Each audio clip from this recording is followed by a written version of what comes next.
ئەف پەکینە پایتەختە چینەیە و کۆنفرانسا تایبەت بە تەکنۆلۆژیایە ناسکری بە مێتاڤێرسە. مێتاڤێرس ئەو تەکنۆلۆژیایە ji aliyê cîhanê ve çaverê kiriye ku tê de cîhana înternêtê ji wan her du rehendên niha hene bo sê rehendan tê guhertin. Wate wêneyê laş û pêkhateyan ji rastiyê bêhtir nêzik dibin li vê derê weke ku derdikeve bigirtina wêneyekî vî serdankarî li mêtavêrs kopiyek jê tê çêkirin. û li cîhana teknolojiyaya xeyalkirî jê têkirin weke vê keçê wêneyekî animationê nêzîkî rastiyê jê tê çêkirin.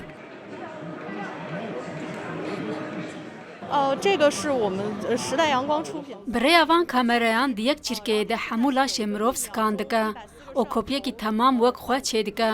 Ji ber di yek çîrkeyê de 140 kamera wêne digirin. Metaverse niha bûye mijara germ a cîhana teknolojî ku birêya wêneyekî temam hev şêweyê heykelên rasteqîne birêya înternêtê tê çêkirin bo bikaranîna kumê Metaverse. Lîstokên înternêtê bo cîhaneke temam nêzîkî rastiyê tên guhertin dibe ku çend kes bi hev re bicivin û her yek ji wan li mala xwe be. Dibe jî ahengên mûzîkê ji dûr vebêne rêkxistin bê ku xelk di heman cihî de kom bibin. Li malê werzişê dike û xwe li baxçeyekî dibîne. Li gel hevalên xwe diaxive. Li mala xwe rûniştiye û geştekê bo Fransayê dike wêneyê Burca Eiffel digire. Destpêkavê sed salê cîhana înternêtê kete tevgerê û bintar û wêneyên xeyalkirî ji dayîk bûn. Di sala 2001 de li ser vê kompyûterê Jim Wales dahênerê Wikipedia dest bi çêkirina Wikipediayê kir. Bê ku teknolojiyaya Metaverse di mejiyê wî de hebe. Wekî wiha be yekem kes bin ku çû bin nav cîhana metaverse.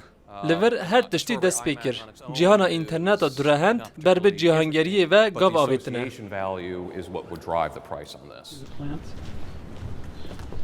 Piştî nêzîka 13 salan û di sala 2014 de Kevin McCoy endazyarê teknolojiyaya Amerîkî li bajarê New Yorkê yekemîn dîzayna sêrehend bi navê Quantum çêkir.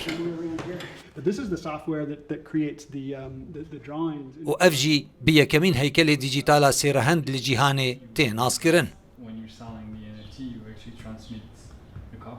So I made Quantum in 2014.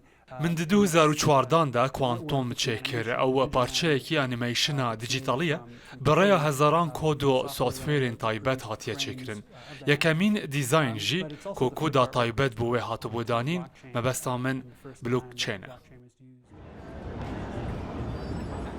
Blockchain taybetmendiyeke teknolojiyaya Metaverse.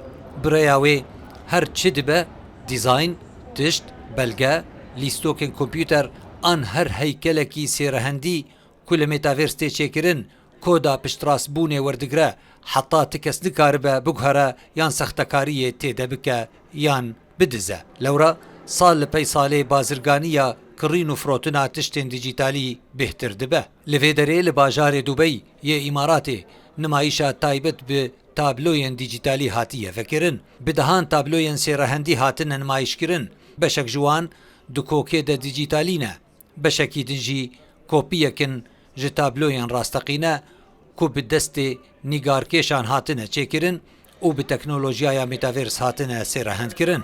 Hemû ev tablo kodê wan ên blockchainên wan hene, wate resenin û kes jî nikare wan bidize. Binerîna min ev tişteke bi lez ber pêş ve diçe û geş dibe.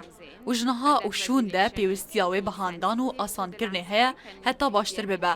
Metaverse derfetê dide niştecihên zeviyê da ku bêhtir têkiliyê bi hev re bikin. Metaverse bazareke bilez e. Lêkolînên aborî derdixin ku bihayê bazara Metaverse li cîhanê 27 milyar dolar bû di sala 2020 de. Heta bêhtir ji 61 milyar dolarî di sala 2022 de bilind bûye. Tê pêşbînîkirin di 2023 de salane bi rêjeya ji sedî 39 geşbûnê bike.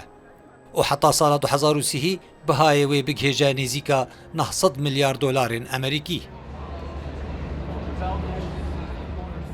نها کۆمپانیایên تەکنۆلۆژیایە یەن مەزن لە جیهانێ و بتایبەتی لە ئەمریکا، ئەوروپا و چینێ کەتنە ناو هەڤرکیە کە مەزن بۆ پێشخستنا تەکنۆلۆژیایە مێتاڤێرس یا هەری مەزنجی مایکرۆسۆفت، IBM، مێتا یا فەیسبووکێ، گوگل، ئاپل، ئایپیک گێمز و بایت دێنسا چینی. کارهێنەرێ مێتاڤێرس لە جیهانێ گەلێکی دزێدەبوونێ دەنە. ساڵە 2019 یان گێمی 44 ملیۆن کارهێنەرێن وێ هەبوون. 2020 ئەڤ هەژمار حتا بهتری 6 ملیۆن کارهێنەری بلند بوو. 2021 گەهشتە 81 ملیۆنی.